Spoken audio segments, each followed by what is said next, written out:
Voy a hablar sobre pactos y promesas. En la Biblia hay varias situaciones en donde, varias historias de personas influyentes en ella que hablan sobre esto, que hablan sobre pactos y promesas. Entonces, a mí me gusta mucho la lengua española, entonces siempre empiezo como con ¿qué dice la RAE, la Real Academia Española, sobre esto? Y voy a hablar sobre todo de pactos.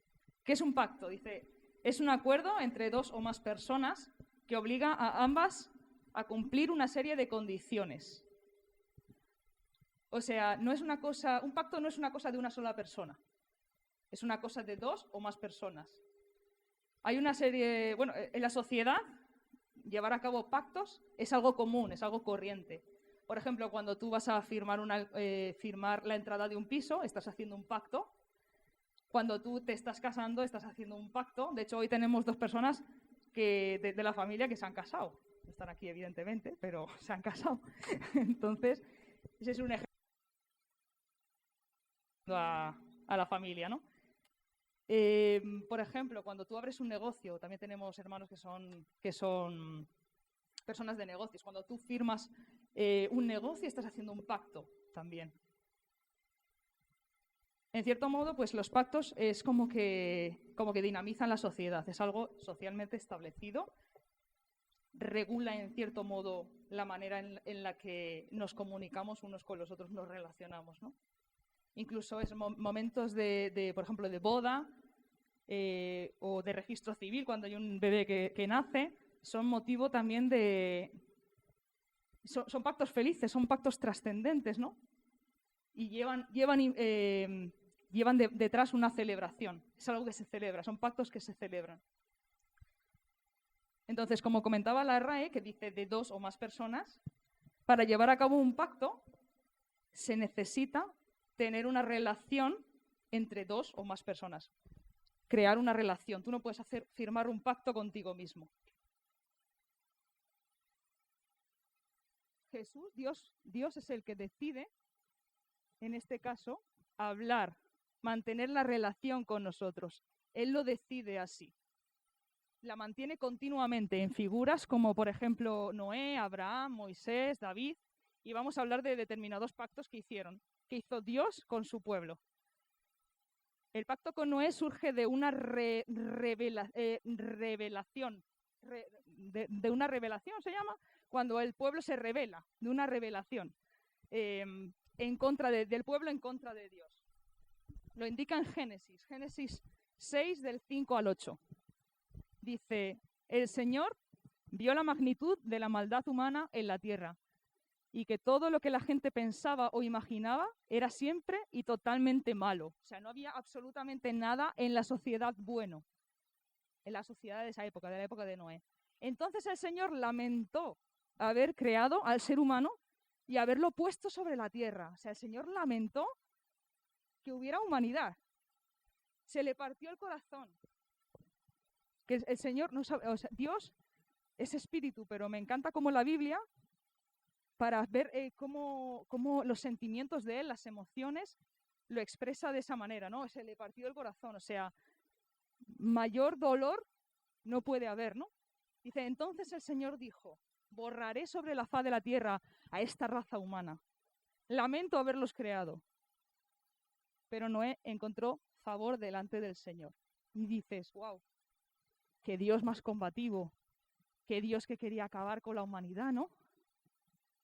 Porque no soportaba el pecado que había en ella. Porque Dios es un Dios justo y quería acabar de raíz con ese pecado, con la raza humana que le estaba haciendo daño a él, ¿no? Pero a la vez de ser justa, la naturaleza de Dios es amorosa, es misericordiosa.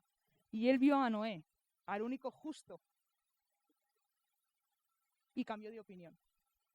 Y me encanta porque Dios, si ve al justo, cambia de opinión, en este caso con Noé y con su descendencia. En Génesis 9 aparece que él lo bendice incluso. Dice Génesis 9:1. Bendijo Dios a Noé y a sus hijos y les dijo, fructificad y multiplicaos y llenad la tierra. El temor y el miedo de vosotros estarán sobre todo animal de la tierra y sobre toda ave de los cielos, en todo lo que se mueve sobre la tierra y en todos los peces del mar. En vuestra mano son entregados. De nuevo Dios, como bendice a Noé, como el que les entrega todo lo que les fue quitado. Esa autoridad, esa potestad sobre todo lo que había sobre la tierra, se la devuelve.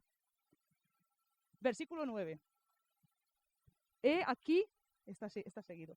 He aquí mi pacto, he aquí que yo establezco mi pacto con vosotros y con vuestros descendientes después de vosotros. Allí va el primer pacto de Dios con Noé, ¿no? Con vosotros y con todo ser viviente que está con vosotros, aves, animales y toda bestia de la tierra que está con vosotros, desde todos los que salieron del arca hasta todo animal de la tierra. Estableceré mi pacto con vosotros y no exterminaré ya más toda carne con aguas de diluvio, ni habrá más diluvio para destruir la tierra. O sea, Dios ya está diciendo que no va a destruir a la humanidad más. Es la primera promesa, no voy a destruir más a la humanidad a causa de vosotros. Y dijo Dios, esta es la señal del pacto que yo establezco entre mí y vosotros y todo ser viviente que está con vosotros, por siglos perpetuos. Mi arco he puesto en las nubes, el cual será por señal del pacto entre mí y la tierra. Dios establece un pacto con la humanidad, no os voy a destruir a causa de vosotros, de Noé y de su descendencia. Y como señal perpetua de este pacto, pone la promesa, de esta promesa pone esta señal, el arco iris. Dios bendijo a la familia de Noé, le ordenó repoblar la tierra y enseñorearse de ella de nuevo. Y les hizo la promesa de que no destruiría ni a ellos, ni a la tierra, ni a la humanidad. La señal del pacto es el arco iris. Noé tuvo 3 hijos, Sem, Cam y Jafet. Y de las descendencias de Sem proviene Abraham, que es el siguiente personaje bíblico que vamos a hablar sobre el pacto que tuvo el Señor con él, ¿no? Abraham, sabéis que se llamó, en los momentos de su historia, se llamó de 2 maneras, Abram y Abraham. Abraham viene del hebreo Ab o Abba, padre, y Am, que es pueblo, o exaltado padre. Cuando Dios le hace una promesa que le da gran descendencia y establece su pacto, que ahora vamos a leer, le cambia el nombre de Abraham a Abraham, que significa padre de muchos. Es el padre de la fe, considerado como tal por las 3 grandes religiones monoteístas, ¿no? Por el cristianismo y el judaísmo, que luego sigue su historia por Isaac, por el hijo de la promesa, y el Islam, que sigue por Ismael, el otro hijo de él, ¿no? Es el primer patriarca bíblico. Bueno, lo primero que le dice Dios a Abraham es que tiene que abandonar su casa, se tiene que marchar de su hogar de toda la vida, de su familia. Pero claro, esa obediencia que va a tener Abraham hacia Dios va a llevar implícita una promesa, la bendición de todas las familias de la tierra. Dice Génesis 12. Pero Jehová había dicho a Abraham, vete de tu tierra y de tu parentela, y de la casa de tu padre a la tierra que te mostraré. Y haré de ti una nación grande, y te bendeciré, y engrandeceré tu nombre, y serás bendición. O sea, solamente él, Abraham, será bendición. Bendeciré a los que te bendijeren, y a los que te maldijeren, maldeciré. Y serán benditas en ti todas las familias de la tierra. Y se fue Abraham como Jehová lo dijo. Y Lot, que era su sobrino, fue con él. También fue Sarai, los 3. Y era Abraham de edad de 75 años cuando salió de Harán, de su casa. O sea, le dices a un señor de 75 años que se vaya de su casa. Pues una persona que no tuviera la fe de Abraham jamás lo hubiera hecho. Diría, no me voy a ir yo de mi casa. Pues Abraham lo hizo. Dice que surgirá de él una gran nación. Luego, sus descendientes, Jacob, es el de las 12 tribus de Israel. O sea, ya sí que es verdad que se ve una gran descendencia, ¿no? Tuvo que ser extranjero en obediencia para llevar implícita esa bendición. Dice Génesis 17. Y te multiplicaré en gran manera y haré naciones de ti, y reyes saldrán de ti. Y estableceré mi pacto entre mí y ti, y tu descendencia después de ti en sus generaciones, por pacto perpetuo, para ser tu Dios, y el de tu descendencia después de ti. y te daré a ti y a tus descendencia después de ti la tierra en que moras, toda la tierra de Canaán en heredad perpetua, y seré el Dios de ellos. Le estaba hablando sobre que Canaán sería su tierra, ¿no? Le da esa descendencia, esa nación, y le da bendición implícitamente. De hecho, la bendición más grande y el hijo de la promesa, que le llamamos así, es Isaac. Y de él habla en Génesis 15. Dice, no, tu siervo no será tu heredero, porque tendrás un hijo propio, quien será tu heredero. Entonces el Señor llevó a Abraham fuera y le dijo, mira el cielo, y si puedes, cuenta las estrellas. Esa es la cantidad de descendientes que tendrás. Y Abraham creyó al Señor. Lo que te dice a Dios, tú puedes visualizarlo y creer en ello, o puedes desecharlo. Abraham creía en él, tenía fe en Dios. Y el Señor lo consideró justo debido a su fe. En Génesis 17, 19 vamos a ver lo que hizo, cómo se lo expuso, lo que iba a pasar con Sara, ¿no? Dice, Sara, tu esposa, te dará a luz un hijo, le pondrás por nombre Isaac, y yo confirmaré mi pacto con él y sus descendientes como pacto eterno. Este pacto se sella con una señal que aparece en Génesis 17, que es la circuncisión. Y vamos a leerlo, ¿no? Dice Génesis 17. Debes cortar la carne del prepucio como señal del pacto entre tú y yo. Todos deben ser circuncidados. Llevarán en su cuerpo la marca de mi pacto eterno. La tradición decía que al octavo día a los niños se les tenía que cortar el prepucio. Esa es la señal del pacto que hizo Dios con Abraham y con su familia.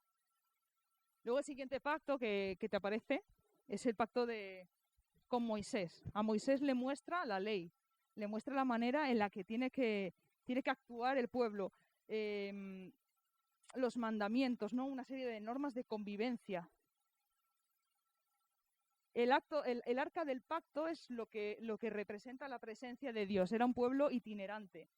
Y Dios le promete a Moisés que nunca abandonaría a su pueblo, ¿no? Dice Jeremías 30:11. Yo estoy contigo y te salvaré, dice el Señor. Destruiré por completo a las naciones entre las cuales te esparcí, pero a ti no te destruiré por completo. Te disciplinaré, pero con justicia. No puedo dejarte sin castigo. Dios al pueblo de Israel lo disciplina. Está siempre con él, pero lo disciplina. Pero no lo destruye. Volvemos al pacto con Noé. No vuelve a destruir al pueblo nunca, ¿no? Pero sí lo disciplina. Porque son rebeldes también. El siguiente es el pacto con David, que a David le llama rey,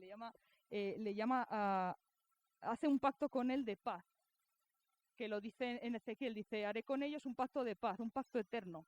Les daré su tierra, ya les habla ya no eres itinerante, ya estás en una tierra, y aumentaré su población, y pondré mi templo, les habla del templo, en medio de ellos y para siempre. Ese también es otra promesa, ¿no? En el templo estará la presencia de Dios también. Haré mi hogar entre ellos, o sea, va a vivir en ese pueblo.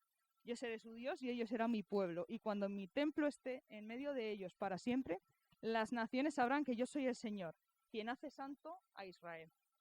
O sea, Dios es quien hace santo a Israel. Y es muy curioso porque Dios le llama a David,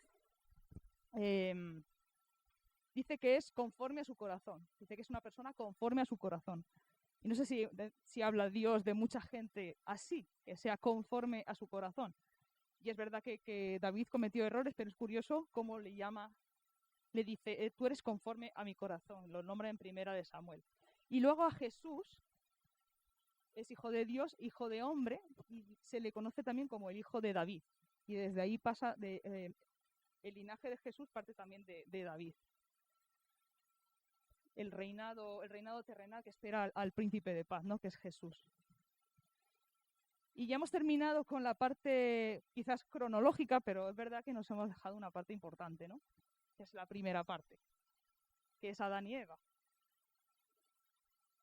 Porque es verdad, Dios se enfada con la humanidad que se rebela, pero ¿qué pasó? O sea, en un principio la humanidad no se rebelaba en contra de Dios, es más, se relacionaba de manera perfecta con Dios. El diseño original lo preservaban a Adán y Eva hasta que vino Satanás y engañó, ¿no? El diseño de Dios para nosotros es un diseño de relación. Por eso Dios se relaciona con su pueblo mediante pactos. Los pactos implican relación. Dios quiere una relación con nosotros, ¿no? Es algo natural. Y también nos da, como comentaba, la facultad creativa. Nosotros somos seres a imagen y semejanza de Dios, y Dios es creador y nosotros somos creadores también, ¿no? Para el Señor la creación era buena, pero llegó al ser humano y dijo que la creación del hombre y de la mujer era muy buena, porque estaba hecho a su imagen y semejanza. En Génesis 1 te lo indica. Génesis 1, 26, 28.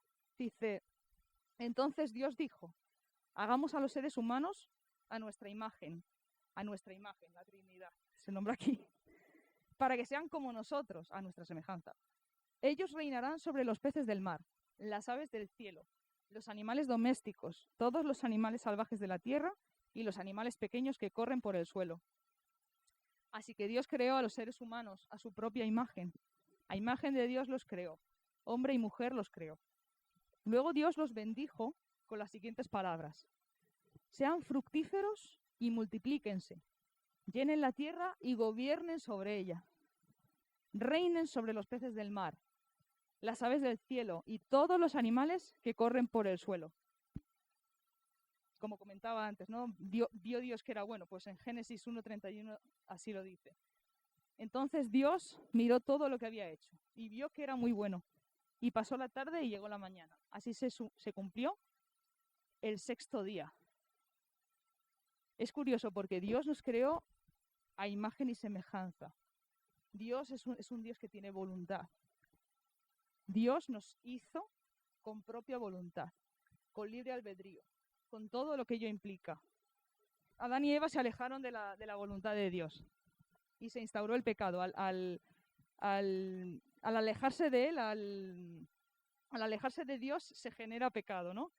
Y él se instauró el pecado en la humanidad.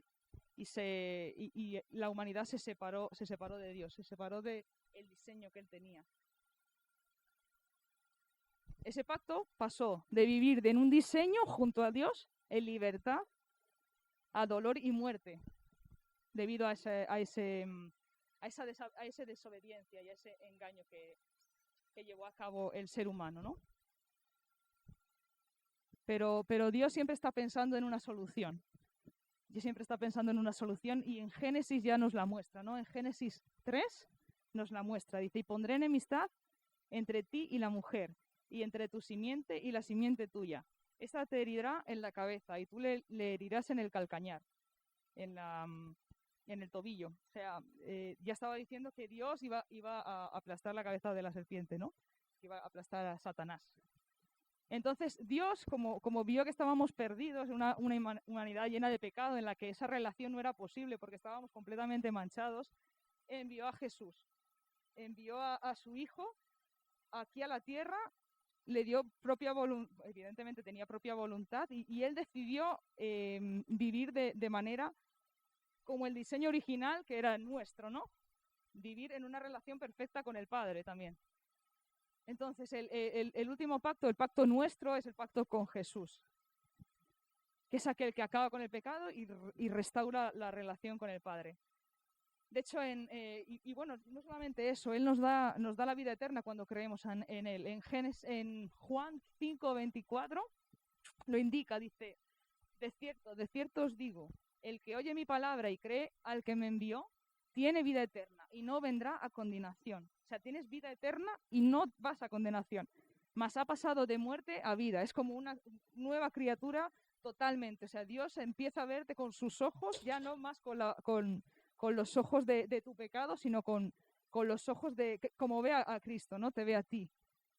Él vino a la tierra para hacerse pecado, se sacrificó en una cruz por nosotros para instaurar el reino de Dios. Y Dios lo ve de la siguiente manera. En Mateo 13 vemos cómo ve Jesús el reino de Dios. Dice, además, el reino de los cielos es semejante a un tesoro. O sea, el reino de Dios es semejante a un tesoro, escondido en un campo, el cual un hombre halla y lo esconde de nuevo, y gozoso por ello va y vende todo lo que tiene y compra aquel campo. O sea, cuando conocemos al Señor y vemos el reino de Dios, ¿no? Es como un tesoro. Eso nos saca de la vida pasada, empieza a quitar las ataduras que nos tienen a este mundo y nos da libertad, ¿no? Todo lo que nos ata a la vida, el tesoro del reino de Dios, de la vida eterna, nos desata. El pacto de Jesús es un pacto de amor. A mí me vuela la cabeza Dios porque Él es muy paradójico. Él es yo lo leo y es contradictorio, entre comillas, ¿no? Perfectamente contradictorio. Dios es el rey que viene a servir. Jesús es el hombre perfecto que se hace pecado. Jesús es justicia y viene a justificarnos, ¿no? Él es el más exaltado y viene y se humilla para enseñarnos a nosotros servicio y entrega. O sea, es totalmente paradójico y explota la cabeza y muchas veces no se entiende por eso. Por eso el Espíritu Santo tiene que darnos revelación para entender por qué eres rey y vienes y te humillas cuando en nuestra cabeza eso no entra, ¿no? Él era Dios, evidentemente, pero él se quiso mojar, quiso sentir lo que sentíamos nosotros, para que nosotros cuando tengamos algún problema o algo que nos ata a este mundo, podamos decir, bueno, Señor, tú lo viviste antes, ¿no? Si tú estás pasando hambre, Jesús pasó hambre por 40 días en un desierto. Si tú estás en un desierto, Jesús fue tentado en el desierto también. Si tú sufres tentación. Si tú eres extranjero, Jesús lo botaron, lo llevaron a otro sitio porque no lo querían en su tierra. Si tú eres hombre, un hombre que quieres proveer a tu familia y demás, Jesús, y ves que no es posible, Jesús, cuando estuvo en la cruz, él vio a su madre y él puso a otra persona al cargo de su madre, porque decía, bueno, yo me muero y el primogénito era el quien tenía que sostener económicamente a la madre, a la familia, ¿no? Dice, yo me voy, pero yo te dejo a Juan, ¿no? Para sostener. O sea, todo lo que podamos vivir nosotros lo vivió Jesús antes. Y a mí me encanta cómo Dios hace eso, que viene aquí y nos enseña cómo vivir, incluso nos enseña todo lo que nosotros vamos a vivir para que podamos ir a Él cuando tenemos alguna aflicción, ¿no? Él es orden, pero cuando Él murió vino el caos. Vinieron terremotos, el cielo se oscureció, el velo del templo se rasgó, y esa es otra señal del pacto, ¿no? El velo se rompe, iniciamos una relación de nuevo con Dios, ¿no? Es como una señal de que ya el velo se fue, ya la relación a través de Jesús vino. Y él es curioso porque Jesús es la promesa y Jesús dijo que estaría con nosotros siempre. Entonces, Dios está con nosotros siempre a través del Espíritu Santo y Él nos da herramientas, pero nos da algo que hacer también. Nos dice que tenemos que llevar un mensaje, que tenemos que llevar el mensaje de salvación allá a los sitios donde Él nos ponga, ¿no? El mensaje de la promesa, que Él va a estar con nosotros, que Él es vida eterna, que Él es salvación. Y eso te lo ha dado a ti y me lo ha dado a mí. Ese encargo, ¿no? En cierto modo, de llevar este mensaje, ¿no? Y en Juan 10:28 dice, y yo les doy vida eterna, y no perecerán jamás, ni nadie les arrebatará de mi mano. Entonces, bueno, pues gracias a Dios que Él decidió hacerse uno de nosotros, vivir con la perfecta vida que según nuestro diseño debíamos de haber vivido, ¿no? Hacerse pecado para sellar con su sangre el gran pacto y la promesa de que va a estar con nosotros siempre. Y así es como quiero terminar la exposición, ¿no? Con el mensaje de esperanza que da Jesús, que a través de Él llegamos a Dios, tenemos una relación con Él y se instaura de nuevo esa relación, la relación perfecta que debemos de tener con el Padre. Tal. Entonces, bueno, gracias Jesús por este tiempo. Gracias, Señor, por la palabra que nos has regalado, Señor, por tus pactos, por tus promesas, porque tú no fallas, Señor, porque tu plan es perfecto. Y te damos gracias porque nosotros formamos parte de ese perfecto plan, Señor. Gracias por el sacrificio de tu Hijo Jesús en la cruz. Gracias por la salvación, por la vida eterna que nos traes a los que creemos en ti, Señor. Solamente tenemos que creer en ti, Señor. Solo creer en ti y caen bendiciones. Te damos gracias, Señor, por las bendiciones también que estás trayendo a las personas que formamos parte de la familia de Café. Porque es maravilloso ver, amamos la bendición, pero amamos al que bendice. Entonces, eso es lo que debemos hacer, ¿no? Amar al que bendice, evidentemente. Gracias, Señor, porque tú estás en las buenas, tú estás en las malas, Señor, y porque tus promesas, todo lo que tú encaminas, todo va para bien, Señor. Nuestro propósito en la vida, todo va para bien, Señor. Todo obra para bien, Padre. Gracias, Jesús, por sostenernos de la mano. Gracias por atarnos con tus cuerdas de amor a ti, Señor. Y por decirnos que no vamos a morir, que vamos a tener vida eterna, Señor. Y que somos limpios por tu preciosa sangre, Padre. En el nombre de Jesús. Amén.